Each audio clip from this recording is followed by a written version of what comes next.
Hello and welcome to another 31 Days of Horror 2015 segment. We are looking at Day 10, Movie 10 today with a classic all the way back to 1957. We're going to take a look at some sci-fi thanks to this little beauty of a DVD here full of Roger Corman flicks. It says sci-fi classics, but I have no problem taking those old sci-fi films and throwing them into horror, because you know what? That's what horror was at the time. You know, horrors weren't just, the universal creatures and such like that. If it's got monsters, it's horror. So we are going to look at Attack of the Crab Monsters. Like I said, it was directed by Roger Corman, and if you don't know who Roger Corman is, my head explodes at the thought of it, but I'll name off a fraction of the films he's directed.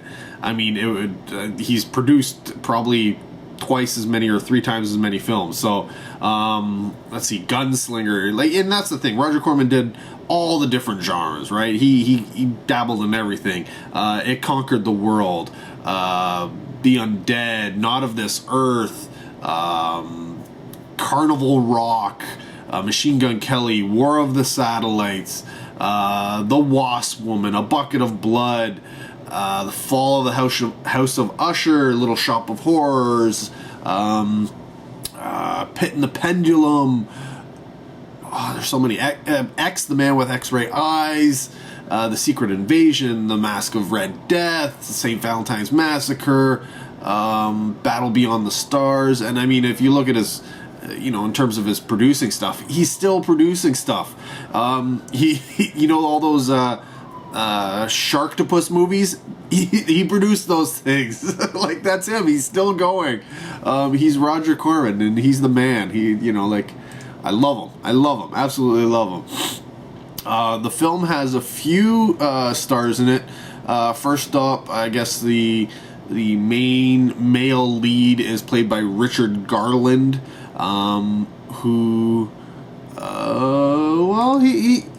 if you think about it, back then, he'd be a guy who, would take little bit parts in movies and television, and such. His big things that he was in, he was in The Undead, Panic in the Year Zero, and he did a bunch of episodes of Lassie as Clay Horton.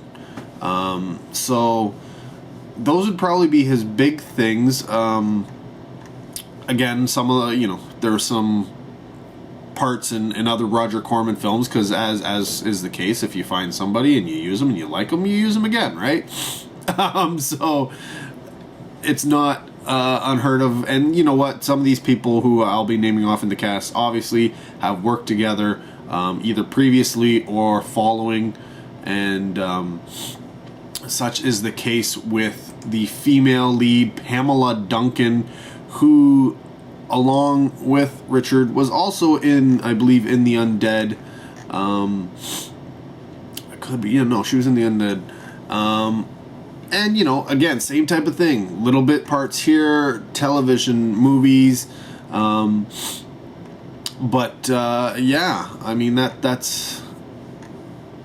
Oh, it's not really... I could name off some of the films that she's been in, but it was a bit part. Yeah, you may know the movie, or you may not. These are old films, obviously.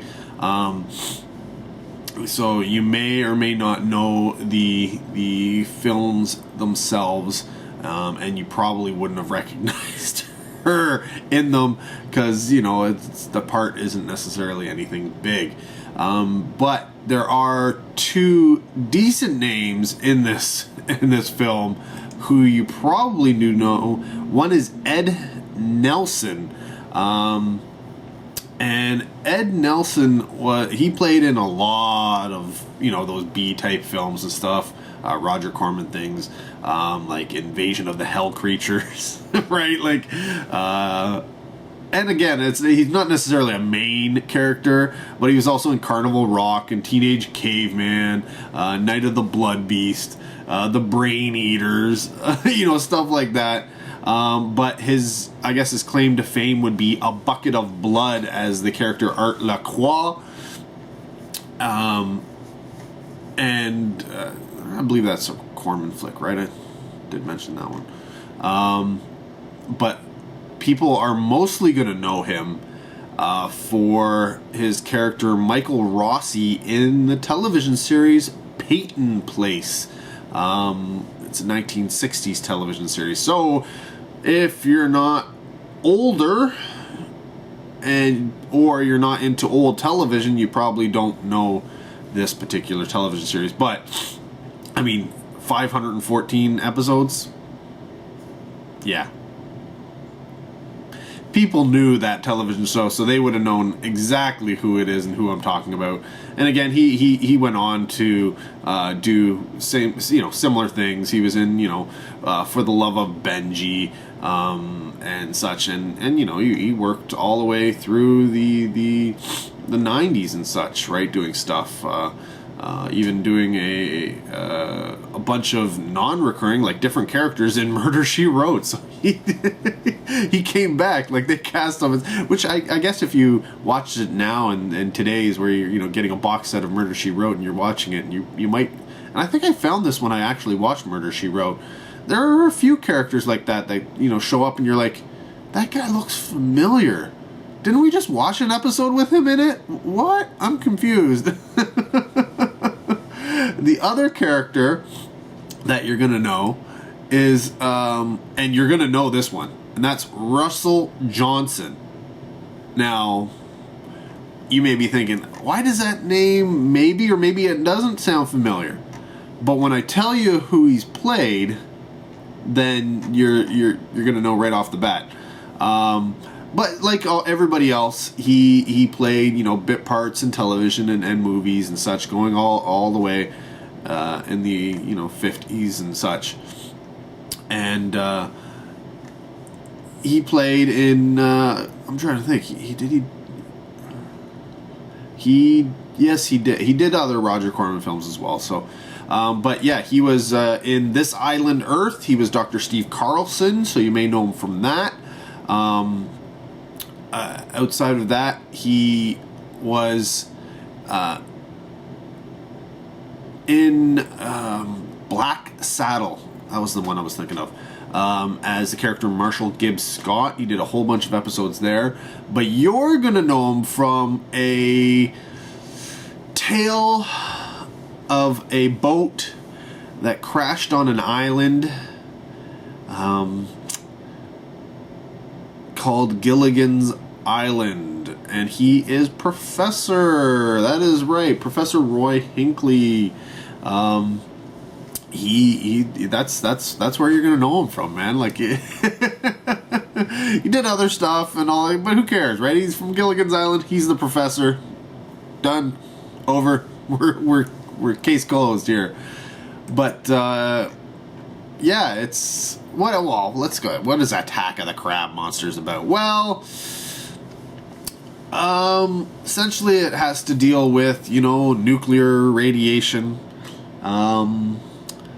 the fallout from nuclear bombs and stuff fell over this island, and a group of scientists are going to it. It's supposed to be uninhabited and such, and they're going to go to this island to essentially catalog and find out what the effects of all this fallout is. There had been a group sent to the island previously, but they lost all contact from it. So a second group goes in. So they've got Navy guys, and they got scientists of all various types, and they're going in, and yeah, they find out, nope, everybody's gone. Don't know where they went. And so they decide, well, we're gonna try and figure out the mystery of where everybody went, and that's quickly squashed because they eventually, they look around and they're like, I think they probably tried to get off the island and died at sea type thing. in which case we're never going to find them, because there's no sign of anybody anywhere on this island. There's no, no bodies, no wreckages and stuff like that. They're just like, this seems to be the likely thing, so we're going to go with that. On to discovering what's going on with this island. Yeah, so they're going around, and there's like seismic disturbances and such, and they're really kind of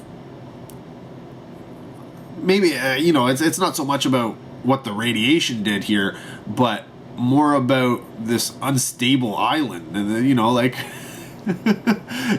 they don't get much science really into it before things just start going crazy, and next thing you know, they discover that the reason for the seismic disturbances and the reason why the other group is not there anymore is because of giant crab monsters.